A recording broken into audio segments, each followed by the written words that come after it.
ବର୍ତ୍ତମାନ ପ୍ରଥମେ ଦେଖିବା ଦୁଇ ତିନୋଟି ଜିନିଷରେ ରେଟ୍ ଅତ୍ୟନ୍ତ ଦର ବୃଦ୍ଧି ଘଟିଛି। ଦେଖନ୍ତୁ ଆମର ଯୋଉଟା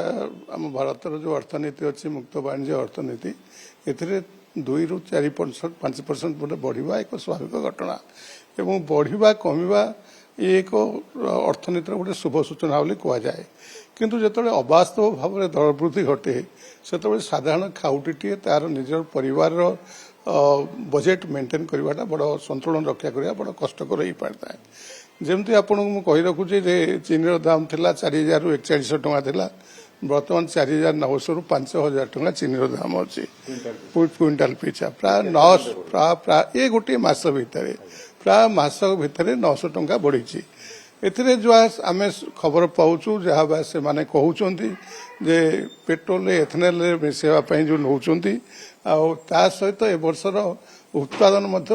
आखुर कम अच्छी तेणु ये दर वृद्धि घटुची। द्वितीय कथा आपण मैंने भल भाव जानते जे केंद्र सरकार प्रत्येक सुगार मिल को प्रति मासरे गोटे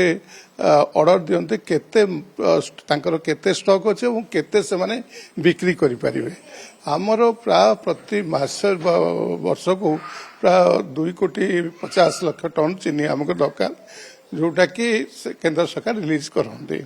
प्राय 21,00,000-22,00,000 टन हमको दरकार हुए प्रति मासरे। तो जदि आमर रिक्वायरमेंट ठारू जदि कम आलाटमेंट कोटा जदि सरकार तरफ आसे ताहा चीनी बढ़िबार एक सहायक होता है। आदि अधिक स्टॉक रिलीज हुए ताहले रेट कमिबार सहायक होता है। तेणु ये कारण हूँ चीनी बढ़िबार। व्हीट एंड व्हीट प्रोडक्ट प्राय क्विंटाल पिछा 500 टंका प्रत्येक गहम सुजी मैदा अटा ये सब जिन प्राय 500 टंका क्विंटाल पिछा बढ़ी सारी। तेणु ये गोटे कारण हूँ गहमर सपोर्टिंग प्राइस बढ़िया एवं गहम मूल्य वृद्धि होगा ये सब मूल्य वृद्धि होवार कारण रोचे। सेमती आपणकर चाउल देखो आजिकल अनेक चाउल आम जी आमर कॉमन बॉइल्ड राइस जी आम यूज करुचे सेटा आम राज्य में आम सेल्फ सफिशिएंट अच्छे किंतु जोड़ा टिके फाइन एवं सुपर फाइन चाउल आम बाहर मगाऊे बाहर राज्य आजिकल गोटे बड़ क्वांटिटी आम बाहर मगाऊे से चाउल गुड़िक प्राय बर्तमान 300 ରୁ 500 टंका प्रत्येक क्विंटाल वृद्धि घटी। यार मुख्य कारण कहते जे बाजार बर्तमान एक्सपोर्ट कराऊे चाउल तेणु चाउलर सर्टेज एवं आमर पाणीपाग विभाग जो अनुमान अच्छी आगुआ अनुमान जे वर्ष कम वर्षा हे एवं टिके मरुड़ी होबार संभावना अच्छी तेणु चाषी जहाँ पाखे धान अच्छी से धान पदा को छाड़ू ना से माने आशा रखुच्च आगामी दिन में बहुत यही बहुविध कारण विभिन्न प्रोडक्ट रही किंतु एथिरे प्रमुख कारण अच्छी सरकार एथिरे को गुरुत्वर सहित विचार करने दरकार जे आपको केमती लोकों को केमती न बाधिब को भली भाव में रेट रखिले लोके आराम किणी पारिबे कारण बर्तमान रोजगार बढ़िबार नाही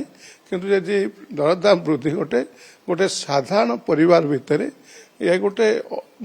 समस्या स्वभाव में सृष्टि हुए तेणु सरकार प्रति दृष्टि देवा निहाती दरकार। हाँ तेल दर मध्य देखंतु तेल दर आगरू जहाँ थिला एबे जदियो मासक भितर तेल दर किसी बढ़ी नाही किंतु आ पूर्वर मध्य तेल दर बढ़ी सारी। बर्तमान देखंतु आपनकर सस्ता तेल माने आमे जो पामोलिन तेल कहूचे बर्तमान लिटर पिछा प्राय 150 ରୁ 160 टका भितर अच्छे। सेमती सोरिष तेल बर्तमान देखिए 180 टंका ରୁ 205 टंका सोरिष तेल सेमती आपनकर सनफ्लावर तेल देखिए ताले 165 ରୁ 172-73 पर्यंत सनफ्लावर तेल आसी पहुंचला। तेणु ये परिस्थिति खाइबा तेल दर वृद्धि घटी किंतु सेटा ये मासक भितर घटिनी ये 3-4 मास दर वृद्धि घटी सारी से अनुसार लोक परचेज कर अभ्यस्त हो सारे किंतु वर्तमान दर वृद्धि जो 2-4टा जिन प्रत्येक जिनस दर वृद्धि घटेले ताले परिवार बजेट को संतुलन रक्षा करने कष्टकर हो पड़े। देखो ये तो जो प्रॉफिट रखा कथा किलो पिछा 5 टंका